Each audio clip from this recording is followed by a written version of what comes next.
welcome back to the Berg podcast. Thanks for joining me today. With me today is Dan. Hey, everybody. And we are sitting here talking about winter a little bit, right? At least for me, that's what it feels like. And like, I wouldn't say I'm a person who deals with seasonal depression. I don't know. Maybe maybe like it is about it. Maybe like all of our emotions we talk about, we just bottle them up. Yeah. But it's perfect. You're on the couch if we're going to talk about it. Let's talk about it. You want to lay down? We're going to change subjects here. We're going to talk about our feelings.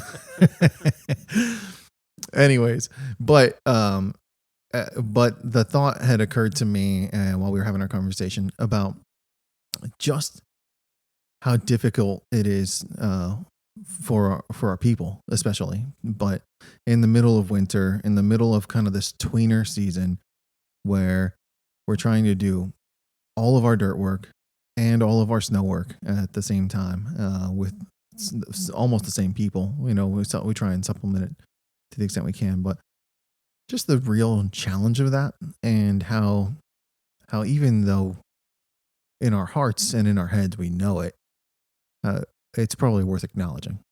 Yeah, so there's a couple things there. First is before you even get to the snow, right? When you get to time of year in the Northeast, it's a little colder, whether it's wet or snow or dry and just cold. It's not warm anymore, but the sun's gone. You know, it's one of those things like you go to work and it's dark, and you come home, it's also dark. You know, like it's just, it does mess with you a little bit from that sense. But then you get to the snow piece, and, you know, we didn't really have winter last year per se. And it's been a couple years since we had any really significant snow. Now, we had another significant snowstorm this past week. And you see the guys doing really well, but they've come to me, different guys at different times, you know, at different levels, whether it be, you know, an operator, a laborer, or foreman, or even one of our, you know, managers. And they've just sort of talked me through where everybody is with snow. And it's interesting. It's hard for me. A lot of times I quite honestly don't like to hear it, you know, and I the guys know that. And JD's the one that always calls me out on the most. He says, I love snow, which, I mean, let's be honest. I like to ski. I do love snow. I also really enjoy the chaos that happens when it snows and you get to try and deal with something that goes away. And then in a perfect situation for somebody with ADD, I do all this work and then it completely goes away like it never happened, and I just get to move on to something else. I don't have to deal with it any further. So it does suit me. It doesn't bother me. But I start to look at what it takes, what it costs our guys in terms of whether it be their time or their, you know, messes up your sleep pattern or even like it's one thing to run a machine all day. It's another thing as you extend that day and you're moving in a different way than you normally are, and in slightly different machines. Like we found a niche where we could use the same machines, but not really as we've grown. Like it's not like, you know, I mean, there's one or two dozers that would run in a really big snowstorm or a dozer and an excavator, depending on how we're hauling and placing the snow. But for the most part, it's wheel loaders, which if you think about it, we don't use wheel loaders that much. So cabs are similar, but just, Brian, I mean, the hours, you know, and the team did an amazing job in that last storm. I mean, I really wanted to push to get them out early and was, you know, talking to our clients and saying like, I'm not working the guys beyond, you know, this certain point, some arbitrary number that I pick in my head that I think is reasonable to expect the guys to be able to make. And they did a great job and they get through it. But then you get done and you think about it and you're like, well, that was not an ordinary day. You know what I mean? It started at 3 a.m. on site. So, I mean, the day started at 1:30 or 1 o'clock in the morning. And then it runs till 6 or 7 o'clock at night. You know, and you think like, okay, wait a minute, that's not so reasonable. And then you're trying to deal with your clients on the earthwork side and trying to figure out, okay, well, how do I balance these other things? You know, like the obvious one being Longwood wanting to run. But I mean, Justin, I was talking to Justin and I said to him, you know, like when we get done hauling, I want to try and cut back on the hours the rest of the week so that the guys can get a little bit of a break. I said, like, we don't have to shut everything down. And if people want to work, we have work that can be done, but I don't want to just keep working because we have to. And he was like, right. Well, we got traffic control set up tomorrow. I have to be at work. And I was like, okay, then so then in my head, then I'm trying to like reframe that and say like, okay, well, if Justin has to be here, then who else has to be there?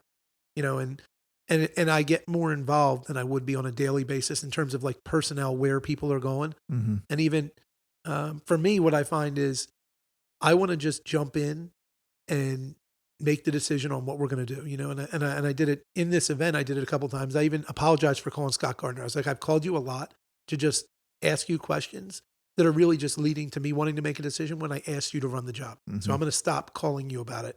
And if you need something, you tell me. But it's really hard to step back that way in that scenario. So I don't know why it's hard for me, but in other scenarios, I would never call Scott and say like, hey, what are they doing on Fairview Road? Like Yeah.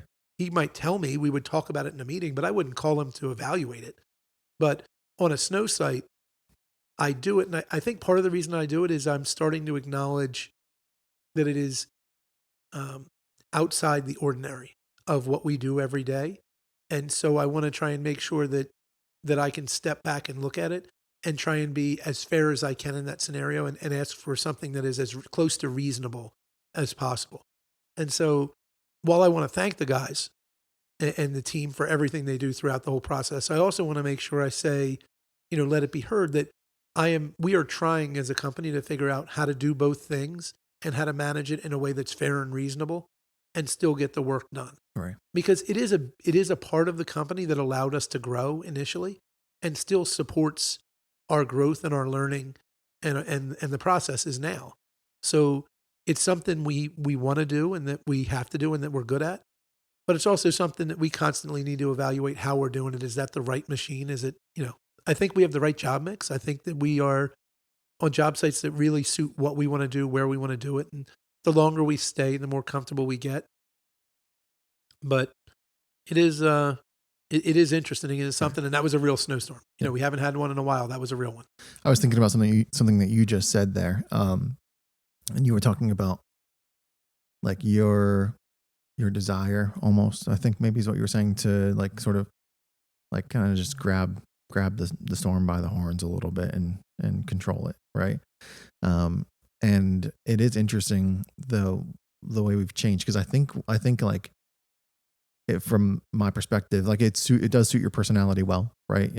Sort of that chaos management, like emergency crisis management almost. Right. But as we've grown as an organization and realized where our time for the organization's health and growth is most important and valuable, it's almost rarely to have you on site managing jobs, right? It just in the broad scheme of the things that you have to accomplish for this organization, it just doesn't make a lot of sense for you to spend a tremendous amount of time on site managing. So as you put people in place to take on those responsibilities and do those things and let them excel, and they've been great at it. When you try to like help, you almost It's not helpful. well, I wouldn't even say it's not helpful. I would just say it's like a really tricky balance, probably. Like the whole idea of like you've given somebody else leadership and control over that thing. And so to allow them to continue to be the leader and control, but to try and support them without taking over that leadership and control. That's probably a tricky balance. Yeah, I think when I do it well, what I actually do is if I use the word I wanted, I would run interference, but probably a better way to say it is I act as an intermediary between the client and the people running the job, which is to some degree still my responsibility every day. Sure. So if I can do that but be there, I can try and avoid having to ask them questions. What happened in the last event was I actually think that we did so well at it that I didn't really need. There was no calls going back and forth from them. There was no, complaints about this lot isn't done or that lot isn't done. We only heard a couple complaints. Of the complaints we heard, I don't want to say they aren't valid. Who knows? Maybe clients could be listening, but they weren't serious. They were not critical path. They were, there's only one machine here. Why aren't there three? And, okay, well, is the lot done? Yeah, it's completely done. Like, well, okay. I mean, I guess I could have three machines sitting in a completed lot, but that doesn't make much sense. And we didn't hear about it till the end. There was really only a couple calls that I got during with people just saying to me, hey, we need you to take care of this. I think the other thing that messed it up in this event for me personally was schedule wise, I was supposed to go to a pre-bid, and I had always planned on that before the storm was ever going to occur. And I was getting ready to go when they canceled the pre-bid, which I had had that conversation the night before with the authority. And I said, like, I think you're going to have to cancel this pre-bid. I mean, I will be there regardless. And I would love nothing more than you to hold this pre-bid in a state of emergency. It's a mandatory pre-bid. I would love it. But I think you should consider canceling it. They didn't want to. They ended up canceling it. So that put me in a position where now I was like available and out on the road. And I thought about going back to the office and just saying, I'm just going to sit and work. But I just, a couple things came up, and I just decided against that based on trying to help get a couple things done locally. And then as the roads got a little better, and I spiraled my way out and got to the sites and sort of just, got involved a little bit. But it is really weird to watch everybody work and not need your help. Mm-hmm. You know what I mean? Yeah. I mean, it's amazing. Right. But it's also, I feel like, okay, and so at some point I'll just jump in whatever empty thing there is and go do it. And that sort of happened in the middle of the day yesterday. I called Andy and I said, hey, your truck's just sitting here and you're in the 908. And he was like, yeah. I was like, you all right if I just take your truck and use your truck? And he was like, yeah, that's fine.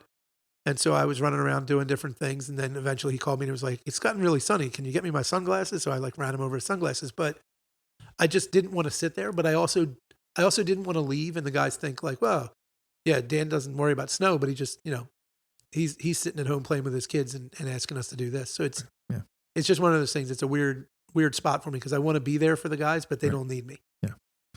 Yeah. And it's, I think it's one of those moments too. And so I have in a very rare emergency scenario, have I been asked to participate in snow, right? When we just absolutely needed somebody, or we were spread a little thin, or whatever the case might be. But it is a very weird feeling for me. And I can imagine this is something that you're maybe referring to. I will try and still come to the office, even if it's snowing. I'll try and clean off people's cars or scrape the lot, or, be here in my office and do work. But it's a weird feeling knowing that even though our guys are doing well and they're excelling at what we need them to do, it is like in a lot of ways challenging, cold, miserable work. And they're going to be there for a long time. And there's not really anything I can do to change that. And even if I showed up, I would be of very little use. And sometimes I will, I'll just stop by to take breakfast sandwiches or make sure people are okay. But even in those scenarios, I'm probably more of a distraction than I am of any actual semblance of support or help. So. Yeah, well, and even in that odd part, I'll always try and get the guys something to eat, but it's actually become I didn't think about it, but somebody did say it to me that if I bring everybody food, then they do take a break, but first they have to do it on my terms, when I get the food back there, and then okay, everybody come meet, and I was at Vanguard, and Scott did a really good job with JD of just saying we're going to take a break at X. And then the guys could go in the groups they wanted to get the food they wanted to, and be able to just unplug for a minute.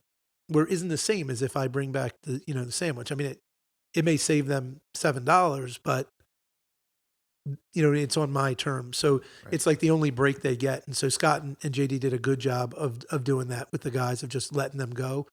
But it is,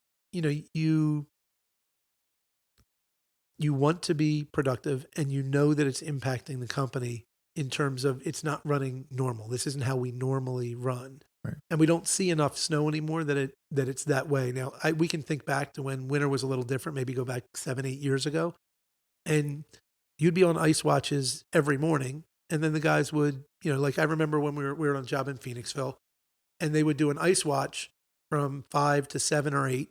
Then they'd show up at the job site at 8 and work, 8 hours. It'd be an 11-hour day. That's still a long day, but it didn't feel unusual to them. That was their routine, Right. But now it gets tricky. We're trying to work through different things, or we're trying to haul the snow and stuff after the fact. And we're like, okay, well, how do we get the guys hours in a reasonable chunk at a unreasonable time, but in a way that's not inconvenient to them any more than it has to be?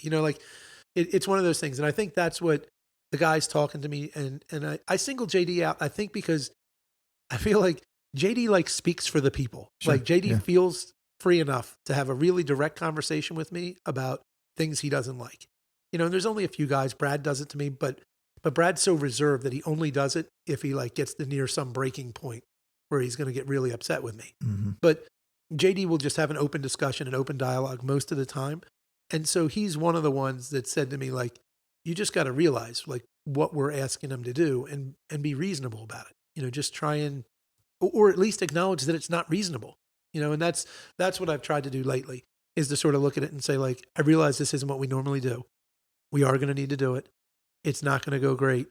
And then let the team go. And ironically, I think we built a team of leaders who really mirror Ford's initial feelings, just wanting to get the job done, Right. and I was talking with a couple of them, and I said, all right, well, I'd like you to get you guys out of here by X. I had checked with no one. I didn't ask if they were going to be done. I didn't ask if it was okay we leave. I just had a number in my head and said I'd like to leave by this time. And JD said to Joe Stauffer, wouldn't you rather just not come back tomorrow? And I was like, okay, but that's what happens is you guys say that, but I'm telling you, there's no way the client doesn't make you come back tomorrow. You're coming back tomorrow. Right. That's happening. So I'd rather leave it in a perfectly safe state that's not completely done, because you're coming back tomorrow anyway. Mm. And if I make you work those 3 extra hours, all it is 3 extra hours. It doesn't. Well, it's 3 more hours they're not getting sleep. That's what I'm 3 saying. more hours they're not Right. getting It's time with their not- family. The work whatever it might still be. has to be done. Yeah. And if you get it all done, they're still going to make you be here at 3 or 5 in the morning, whatever they determine. So, and I think that might be the last piece that I really need to convey and get the team, the leaders, to understand, is they're going to ask for the unreasonable thing and you're going to have to do it no matter what. So if you know that they're going to have to do the next unreasonable thing, you try and mitigate how unreasonable they are on this side. Mm. And I think that's where a lot of times the guys see me in like a interacting with the client and trying to push things. And they're like, I wonder why he's even arguing about this. Like, why argue about if you're going to clean up for those cars, right? Like that was one of the things. We got to clean up all the cars where they're parked. First, I don't know when these cars are leaving. Second of all, if I clean it up, then it could make a windrow. And if it makes a windrow, then you're going to make me clean the windrow. And then you're going to say I should shovel off the lights. Like all of a sudden, I just created 5 hours worth of work. But tomorrow, you guys did a really good job. You're going to be here for 5 hours tomorrow anyway because they want you to watch it. Just clean it up tomorrow. Mm-hmm. So Right. I'm actually arguing about not doing the first thing because I don't want you to have to do the second, third, fourth, fifth thing. And then all of a sudden, it's 11 o'clock at night and you're still there. Right, you're still there. And they want you there at 5 in the morning. Yeah. And so it's, maybe I need to work on conveying to the team like the why behind why I take some of the stands I do in snow. And it's almost always because I want people out of there because I know the next thing's going to be unreasonable. I think that's a reasonable approach too. I mean, like, we've actually had this conversation before about different things. The team, if the more the team knows, especially at that next layer, the leadership level, the foreman, the PM level, the more that they know about the decision-making process, I think the easier it is for them to have the conversations with their teams and to convey the message and sort of pass along the sentiment, so we, as much as we try to be really good communicators and we communicate a lot, are we communicating the right things Effectively? Yeah. Yeah. Well, and probably, and I don't even think I did a great job of just explaining it. And as the two things that I'm trying to expose that run into each other are the original, I want to get it done mentality, right? Yep. Solve problems. Yep. With the idea, running into the idea that we want to satisfy the client. So in other words, if we didn't care about the client and we didn't care about the next job, then if you say I have to be in at 5, I say that's ridiculous. You kept me here until midnight. But the reality is we would do both sides. And then we'd work ourselves to some point where there was no break in the middle or not a reasonable break, and I look back and I know we did that. Like when you look back to the 2012, 13, 14, like that might have been the model. The model could have been like, do the unreasonable. You know what I mean? Like it was like, how about, Ford always says, I think he didn't go home for like 30 days and I didn't go home from 20 days. And I know it was 2014 because Charlotte was born in the middle. Right. Like I went home and was home for 3 days while Charlotte was born. And then I came back and I didn't see her for another week or two. I didn't see my daughter for 2 weeks of first 2 weeks of her life. Didn't see her. Like that's unreasonable. We got that like 20-inch storm or something like that in 2014. Yeah. And I mean, like, that's just unreasonable. Right. And I thought, and it's funny, I'll say it and people hear it, but you and I'll talk about Luke and I love Luke, right? I mean, Luke is amazing. But I always say Luke is never unreasonable. Sometimes people think he's unreasonable. He's just unrelenting in wanting what he wants. Like it's not unreasonable. It's not unfair. He doesn't change. You know exactly what he wants, but he just wants this thing. And if you don't do the thing or don't fit the thing, then you're not the right person for Luke, and he'll find the right person. And he's very successful in life and business because of that. But similarly, that's what we have to start to accept with Snow is how do we make it that we're not doing that to people, that we're not making it an unreasonable thing that makes it that they can't do it. Right. Well, and how do you manage both sides of it, right? And so we're going to make it so that we're not asking for unreasonable, at least not extremely unreasonable. I mean, we'll kind of dance around the edges of whose definition of unreasonable we're going with, but also the satisfaction of our clients and our relationships that we want to continue to maintain and come back to year after year. Yeah, and I mean, I think the key there is something you just said. It's communication. It's if we can communicate effectively to our own team, this is what we're going to do. Like when I think, let's think of it this way. If you just went to work, our guys go to a job you pick any one of the jobs on our list that people are at, right now, and they go to the job and you ask their significant other what time they'll be home. They're all probably going to say sometime between 3 and 6 o'clock, 7 o'clock, depending on the job, right? They're going to leave for work, be at work by 7.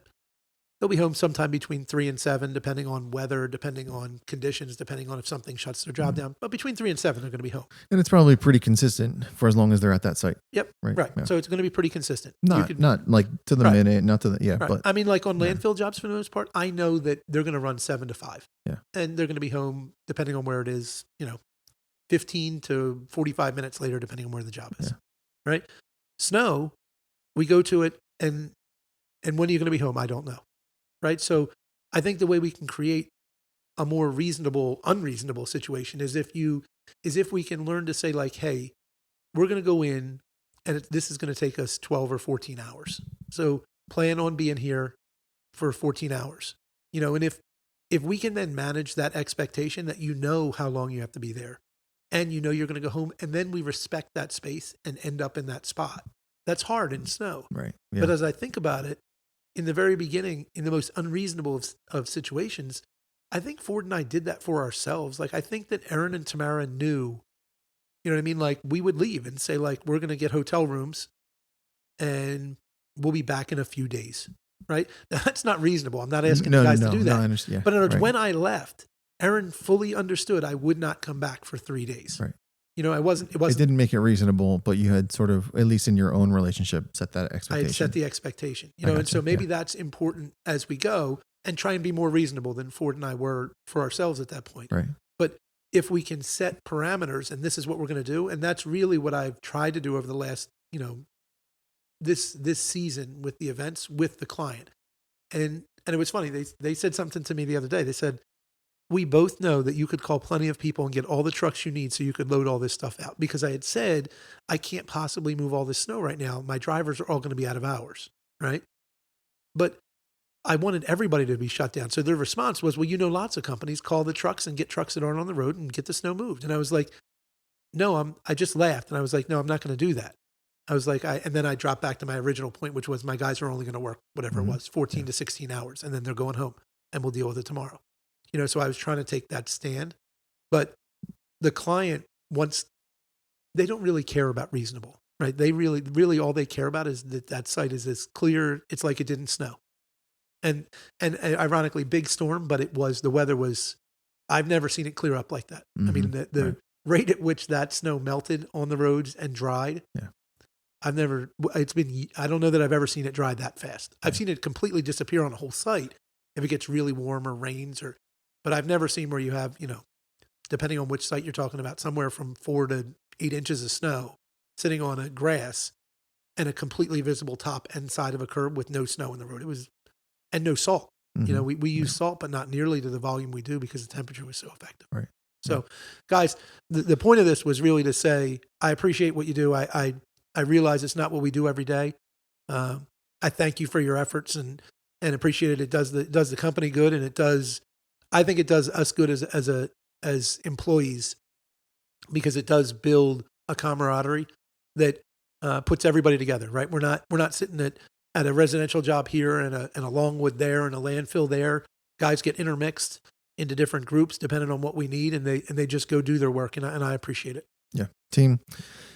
It's a tough season, and we understand that, and we probably don't communicate it well at times. But thank you for what you're doing. Thank you for stepping up.